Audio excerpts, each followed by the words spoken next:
would say probably a middle-class family, because naturally we were not ever hungry, because we had a large farm.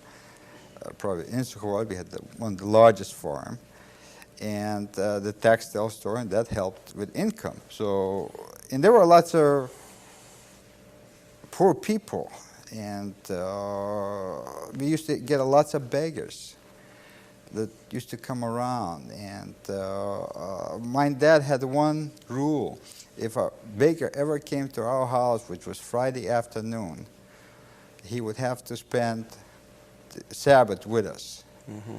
I mean, my dad would never let him go. And sometimes a woman and husband and wife would travel, and they were invited to stay with us. And I remember as a kid, you know, they would tell some great stories. As a kid, was, you know, because they traveled, they've been around many places, and they would tell us about from other places stories. So I enjoyed it. And I personally maybe feel the reason that we have survived is because of my dad's, what my dad did. I mean, of his feeling for other people, that he helped people when they were hungry. And perhaps I feel that was part of the reward that God paid to us and saved us.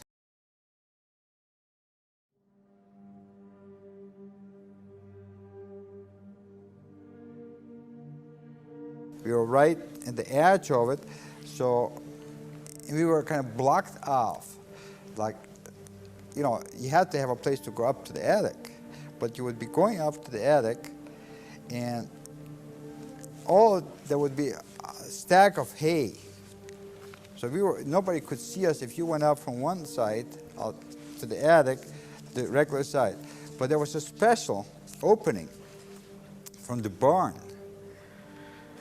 that that's how we were getting our food. It was not an opening, like, you know, it was a false type thing, but it looked like natural. But that's how we were getting our food.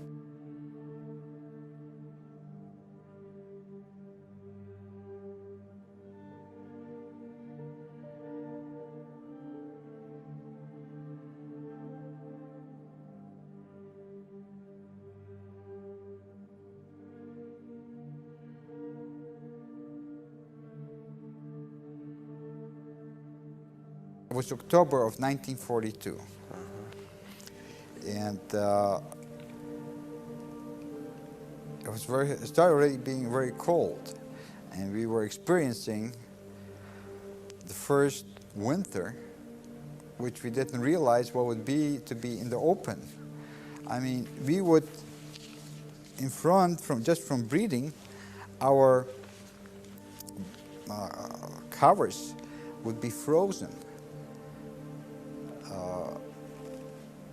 It was a situation where we had to be.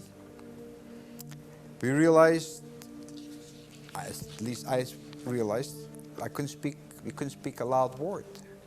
And part of the worry in the beginning was, will I ever be able to speak a loud word again? Because all we could do is whisper, and we could only whisper in certain times.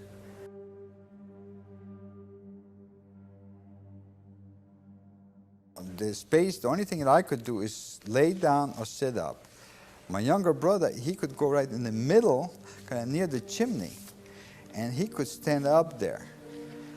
But he was the only one that could stand up. Myself, my mother, or the lady, the only space that we had was to lay down or sit up.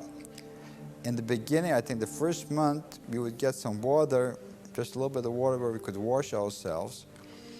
But from then on, we never had any water to wash ourselves. And as a matter of fact, in 1944, approximately in January of 1944, that they burnt every Polish farm that was in Suchowola.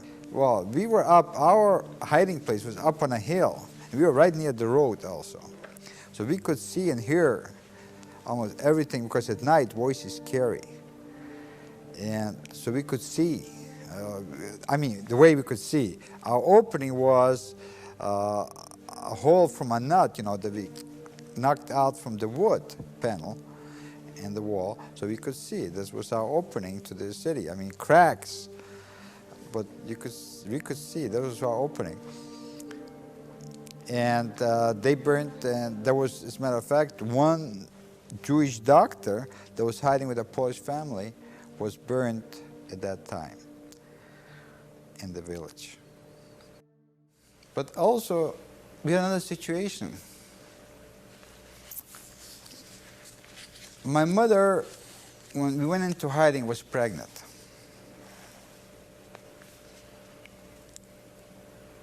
It's a very tough story for me to tell, because I haven't told the story. I've told about my story, but haven't told this story. So she was pregnant, and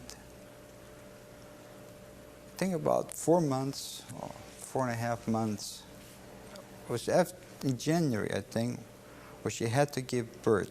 January of what year? Of 1943. A decision had to be made.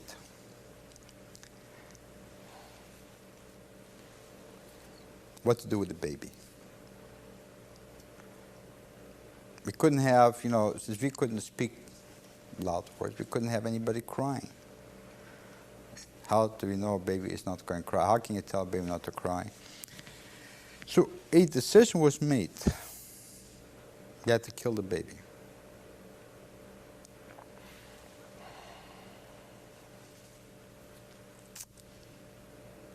When the baby was born,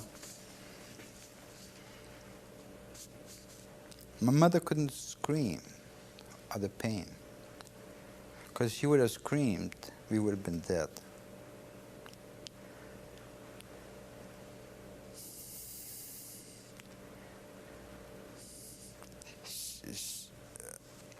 We were told, me and my brother were told not to look, turn around, look the other way. While Claire performed the miracle of giving birth and killing at the same time. So what happened was a girl. My mother always wanted a girl.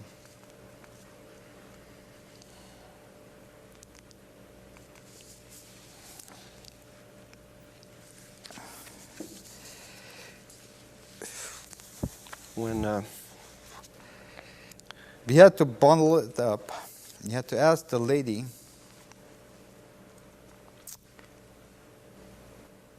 she had to bury it, So what happened? She took it and buried it on one of our parcel of lands. I guess she didn't bury it deep enough.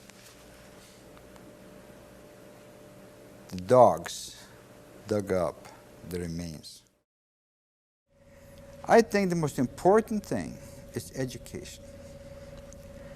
I feel, and this is my goal in life, that's how I'm working. Since I retired of last year, I give my full time toward education on the Holocaust in public schools.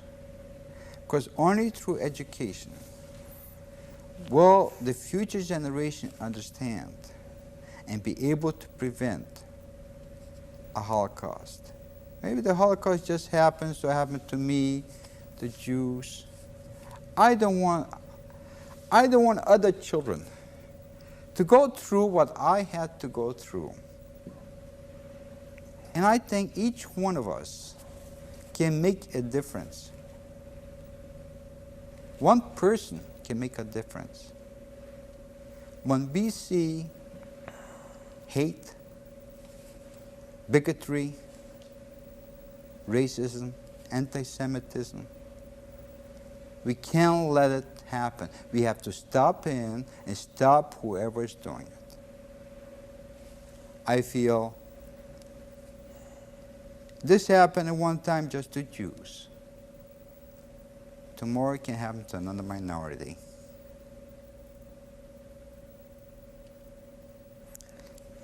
Each one of us can make a difference. If we want to have a better world for our children, we better start educating them, tell them what happened. So no child, no human being should ever have to go through what I did.